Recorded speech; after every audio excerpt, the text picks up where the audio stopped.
वंश आप सभी का स्वागत है एक बार फिर से चेतन एजुकेशनल यूट्यूब चैनल पर। तो आज हमने जो हमारी सीरीज़ है मैथ की, उस सीरीज़ के तहत हम दूसरा चैप्टर शुरू कर रहे हैं बहुपद, जिसका पहला ही प्रश्नावली जो हमारी है 2.1 उसको हम सॉल्व करने वाले हैं। तो गाइज एक सवाल है सिर्फ नॉर्मल, और इसको आपको आसानी से इस PDF के ज़रिए मैं समझा दूँगा आसानी से, ठीक है। तो गाइज देखते हैं हमारे सवाल को किस प्रकार ये हल होगा।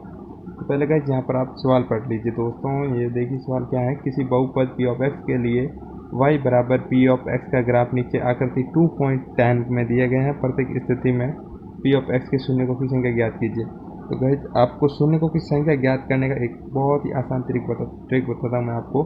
यहाँ पर देखिए, ये जो रेखा हैं x अक्ष को जितनी बार प्रतिच्छेद करेगी उतने उसके शून्य होंगे।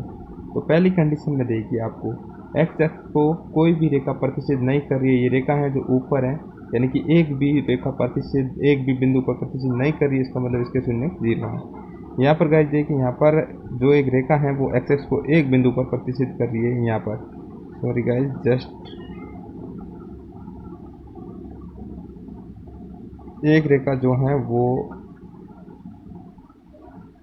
यहाँ पर प्रतिच्छेद कर रही है, इसके शून्य 0 होंगे, और यहाँ पर एक प्रतिच्छेद कर रही है, इसका मतलब एक इसका शून्य होगा।